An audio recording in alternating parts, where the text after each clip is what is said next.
صف آرا سب حور و ملک اور غلماں خلد سجاتے ہیں، ایک دھوم ہے عرش اعظم پر مہمان خدا کے آتے ہیں۔ معراج کے دولہا میرے نبی، معراج کے دولہا پیارے نبی۔ معراج یہ ہمارے آقا صلی اللہ تعالی علیہ وآلہ وسلم کا یہ معجزہ ہے۔ اس کے بارے میں کئی لوگوں کے ذہنوں میں وسوسے آتے ہیں، یہ کیسے ہو گیا؟ یاد رکھیے یہ کیسے ہو گیا نا، یہ سوال کفار مکہ کے ذہن میں آیا تھا کہ یہ کیسے ہو سکتا ہے، تو یہ ہو سکتا ہے۔ پارہ 15 سورہ بنی اسرائیل، سبحان الذی اسریٰ بعبدہ، پاکی ہے اسے جو اپنے بندے کو راتوں رات لے گیا، لیلا من المسجد الحرام الی المسجد الاقصی، مسجد حرام سے مسجد اقصی تک۔ یہ ایک سفر ہے۔ واقعہ معراج یہ 3 حصوں میں منقسم ہے، مسجد الحرام سے مسجد اقصی، مسجد اقصی سے سدرۃ المنتہی، اور سدرۃ المنتہی سے لامکان کی سیر۔ یہ یاد رکھیے گا، یہ 3 حصوں میں منقسم ہے۔ یہاں تک کے معاملات کچھ اور تھے، سدرۃ المنتہی کے معاملات کچھ اور تھے، کہ وہاں تک جو انتہائی سفر تھا وہاں تک جبریل امین علیہ السلام آپ کے ساتھ تھے۔ سدرۃ المنتہی یہ مقام جبریل امین علیہ السلام بھی ہے۔ آپ نے وہ اعلیٰ حضرت کا شعر سنا ہوگا، بے لقائے یار ان کو چین آ جاتا اگر، بار بار آتے نہ یوں جبریل سدرہ چھوڑ کر۔ بے لقائے یار یعنی لقاء، ملنا، آقا صلی اللہ تعالی علیہ وآلہ وسلم سے ملے بغیر اگر جبریل امین کو چین آ جاتا، چین آنا سمجھتے ہیں، چین آ جاتا اگر آقا سے ملے بغیر اگر جبریل امین کو چین آ جاتا تو بار بار آتے نہ یوں جبریل سدرہ چھوڑ کر، کہ جبریل امین علیہ السلام بار بار سدرۃ المنتہی سے آقا کی بارگاہ میں حاضر ہوتے کہ آقا کو دیکھ کر یہ خوش ہو جایا کرتے تھے۔ جبریل امین کو مزہ آتا تھا کیونکہ ایسا انہوں نے دیکھا ہی نہیں تھا۔ تو سدرۃ المنتہی اس کے بارے میں تفاسیر میں کافی وضاحتیں موجود ہیں۔ پارہ 15 میں مسجد الحرام سے مسجد اقصی تک کا بیان ہے، اور سورہ نجم میں معراج کا بیان ہے، یہاں تک کہ نبی پاک صلی اللہ تعالی علیہ وسلم نے اپنے سر کی آنکھوں سے رب کریم کا دیدار کیا۔ البتہ مفتی نعیم الدین مراد آبادی علیہ رحمۃ اللہ الہادی نے کچھ بیان کیا ہے، اس کو پڑھنے کے بعد میرا اپنا ناقص یہ ذہن بنا کہ ہر مسلمان کو ان باتوں کا ازبر ہونا ضروری ہے معراج کے لیے۔ انشاءاللہ حصول برکت کے لیے خزائن العرفان سے مفتی نعیم الدین مراد آبادی رحمۃ اللہ تعالی علیہ نے اس آیت کریمہ کی تفسیر میں جو کچھ لکھا وہ میں پڑھ کر سناتا ہوں، ٹھیک ہے؟ اسے بالکل توجہ سے سنیے گا۔ اللہ کے کرم سے اگر مفتی صاحب کی یہ باتیں ہمارے قلب اور ذہن میں بیٹھ گئیں، کوئی بھی وسوسہ ڈالنے والا ہمارے ذہنوں میں معراج مبارکہ کا وسوسہ نہیں ڈال سکتا انشاءاللہ عز و جل۔ چنانچہ آپ لکھتے ہیں آگے بڑھ کر، حضرت جبریل علیہ السلام کا براق لے کر حاضر ہونا، سید عالم صلی اللہ تعالی علیہ وسلم کو غایت بہت ہی زیادہ اکرام و احترام کے ساتھ سوار کر کے جانا، بیت المقدس یا بیت المقدس یہ دونوں کہتے ہیں، میں سید عالم صلی اللہ تعالی علیہ وسلم کا انبیاء کرام علیہ السلام کی امامت فرمانا۔ اقصی میں سواری جب پہنچی جبریل نے بڑھ کے کہیں تکبیر، جبریل نے بڑھ کے کہیں تکبیر، نبیوں کی امامت اب بڑھ کر سلطان جہاں فرماتے ہیں، نبیوں کی امامت اب بڑھ کر سلطان جہاں فرماتے ہیں۔ معراج کے دولہا میرے نبی، پھر وہاں سے سیر سماوات، آسمانوں کی سیر کی طرف متوجہ ہونا، جبریل امین علیہ السلام کا ہر آسمان کا دروازہ کھلوانا، ہر آسمان پر وہاں کے صاحب مقام انبیاء علیہ السلام کا شرف زیارت سے مشرف ہونا، اور حضور اکرم صلی اللہ تعالی علیہ وسلم کی تکریم کرنا، احترام بجا لانا، تشریف آوری کی مبارکبادیں دینا، میرے آقا کا ایک آسمان سے دوسرے آسمان کی طرف سیر فرمانا، وہاں کے عجائب دیکھنا، اور تمام مقربین کی نہایت منازل یعنی آخری منزل سدرۃ المنتہی کو پہنچنا، جہاں سے آگے بڑھنے کی کسی مقرب کو بھی مجال نہیں، کوئی آگے نہیں بڑھ سکتا۔ جبریل امین علیہ السلام بھی وہاں سے آگے نہ بڑھ سکے، کہ قول کے مطابق آپ نے فرمایا آقا اگر میں ایک پورے کے برابر بھی آگے بڑھا تو میں جل جاؤں گا۔ وہ شعر ہے نا، آیا جب سدرہ کا مقام بولا آقا سے غلام، آگے بڑھ سکتا نہیں تیرے قدموں کی قسم، رک گئے روح الامین بولے یہ سرور دین، تیری منزل ہے یہیں، آگے اب جائیں گے ہم۔ تو اس سے آگے بڑھنا کسی کی مجال نہیں ہے۔ جبریل امین علیہ السلام کا وہاں معذرت کر کے رہ جانا، پھر مقام قرب خاص میں حضور اکرم صلی اللہ تعالی علیہ وسلم کا ترقیاں فرمانا۔ کتابوں میں لکھا ہے کہ یہ وہ مقام تھا، آگے بڑھے نا، وہاں نہ رف تھا، نہ کوئی فرشتہ تھا، نہ جبریل امین تھے، کوئی بھی نہیں تھا۔ میرے آقا ایسے مقام پر پہنچے جہاں چاروں طرف نور ہی نور تھا، نور ہی نور تھا۔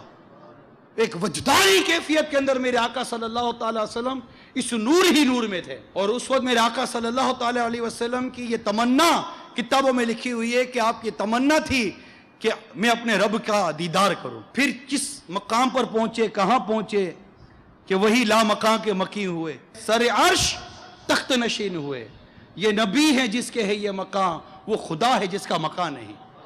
کہ پھر کہاں رب کی زیارت ہوئی، وہ لا مکان تھا، وہ کوئی نہیں جانتا۔ تو مفتی صاحب لکھتے ہیں کہ مقام قرب خاص میں حضور صلی اللہ تعالی علیہ وسلم کا ترقیاں فرمانا اور اس قرب اعلیٰ میں پہنچنا کہ جس کے تصور تک خلق کے اوہام اور افکار بھی پرواز سے عاجز ہیں، وہاں مورود رحمت و کرم ہونا، انعام الہیہ اور خصائص نعام سے سرفراز فرمایا جانا، ملکوت سماوات و ارض اور ان سے افضل و برتر علوم پانا، اور امت کے لیے نماز فرض ہونا، حضور کا شفاعت فرمانا، جنت و دوزخ کی سیریں، اور پھر اپنی جگہ واپس تشریف لانا اور اس واقعے کی خبریں دینا، کفار کا اس پر شورشیں مچانا، اور بیت المقدس کی عمارت کا حال اور ملک کے شام جانے والے قافلوں کی کیفیت حضور صلی اللہ تعالی علیہ وسلم سے دریافت کرنا، حضور کا سب کچھ بتانا، قافلوں کے جو احوال حضور نے بتائے، قافلوں کے آنے پر ان کی تصدیق ہونا،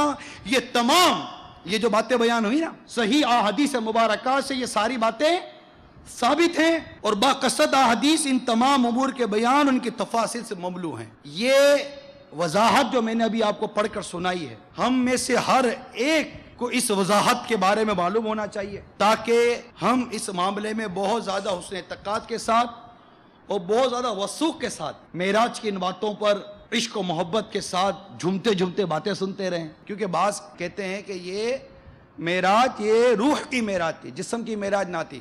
روح کی معراج تو بھی کوئی شور مچاتا ہے کیا؟ ابھی آپ ہی ہیں، صبح اٹھ کر اگر آپ مجھے کہیے کہ میں رات سویا تھا، میں سبز گنبد کی زیارت کی، میں رات کو سویا تھا تو میں نے خواب میں طواف کیا، اگر آپ اٹھ کر مجھے بتائیں گے تو مجھے کوئی حیرت ہوگی؟ نہیں ہوگی۔ تو کوئی مطلب کوئی اس میں کیا ہے؟ ٹھیک ہے آپ گئے، ہاں اگر آپ کہیں کہ میں حقیقت میں گیا تھا، مطلب رات میں گیا، وہ جا کر میں نے عمرہ کیا، عمرہ کر کر میں مدینے گیا، مدینے سے ہو کر میں آ گیا ہوں، صبح فجر میں آپ سے مسجد میں ملاقات کر رہا ہوں، میں کہ عشاء میں آپ سے ملاقات ہوئی ہے، صبح فجر میں آپ مجھ سے مل رہے ہو، اور آپ کہتے ہو کہ میں جسم کے ساتھ گیا، سب ہو کر آ گیا، آپ کنفیوژن پیدا ہوگی نا۔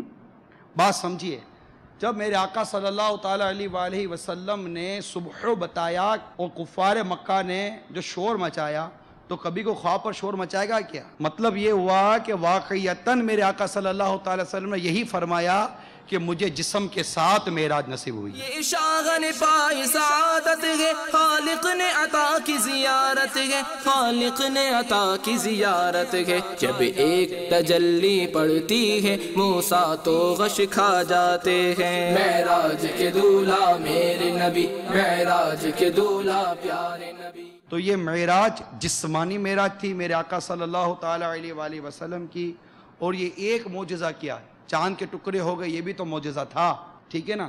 تو اس کا کون سا اقرار کر لیا کفاروں نے؟ تو اس قدر کفار کا سورش کرنا، یہ ظاہر ہے کہ یہ اسی لیے تھا۔ تو میرے آقا اعلیٰ حضرت امام اہل سنت نے بڑی پیاری تصریح فرمائی کہ اللہ تبارک و تعالیٰ نے اس معراج کا بیان جو مسجد الحرام سے مسجد اقصیٰ تک ہوا، اس کا بیان سبحان الذی سے کیا۔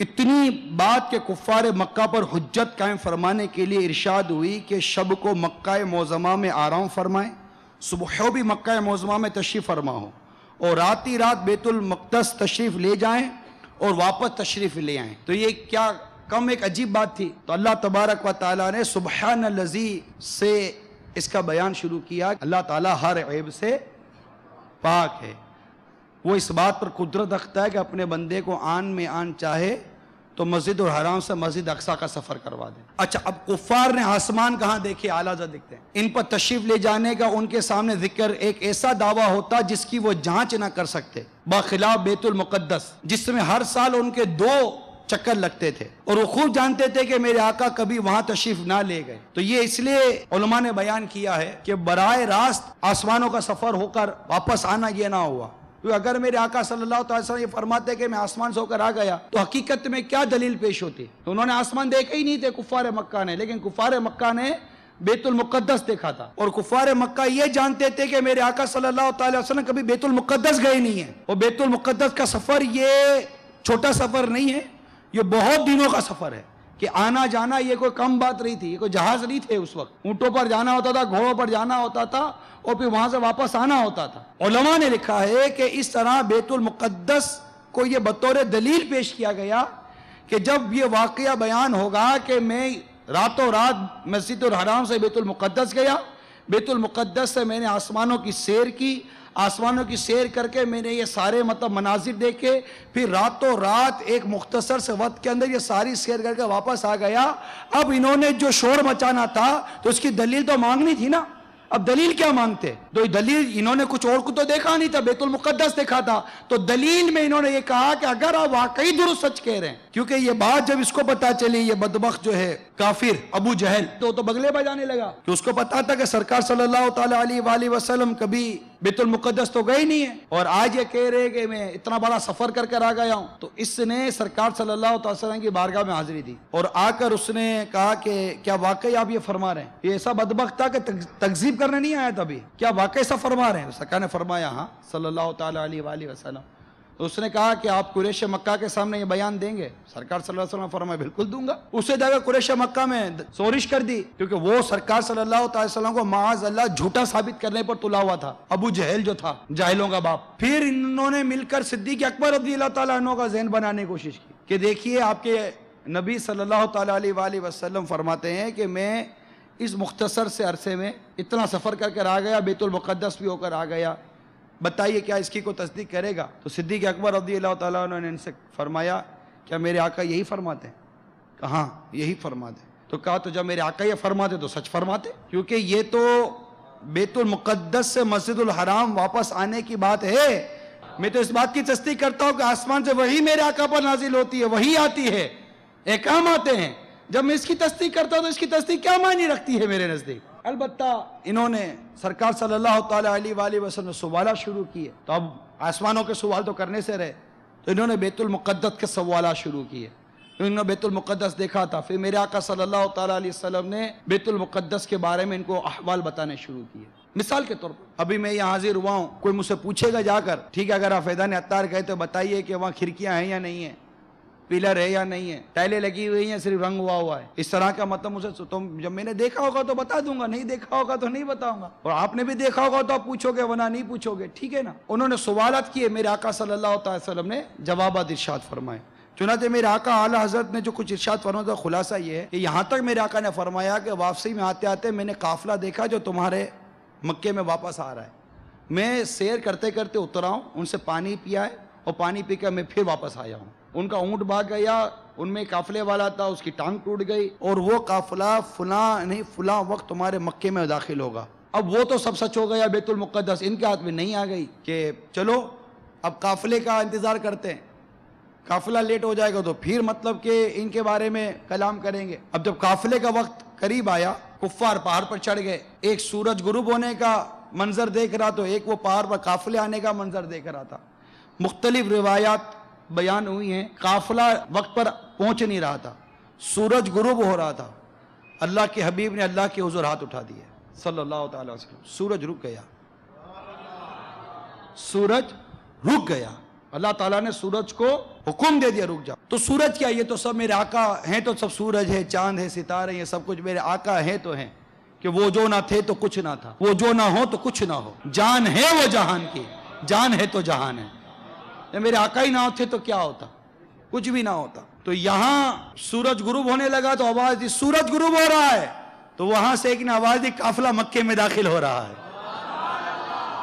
تو یوں الحمدللہ میرے آقا صلی اللہ تعالی وسلم کی یہ خبر بھی سچی ثابت ہوئی، اور نبی ہوتا ہے، اور یہ بھی غیب کا علم تھا۔ میرے آقا نے غیب کی خبر دی، اور کفار مکہ بھی جانتے تھے کہ نبی ہے تو اس کی غیب کی خبر ہوگی، اور غیب کی خبر سچی ہوگی، کہ نبی غیب کی خبر دیتا ہے اور نبی کی خبر سچی ہوتی ہے۔ کفار بھی جانتے تھے کہ نبی ہوتا ہے غیب کی خبر دے، نبی نے جنت کی خبر دی، نبی نے جہنم کی خبر دی، نبی نے فرشتوں کی خبر دی۔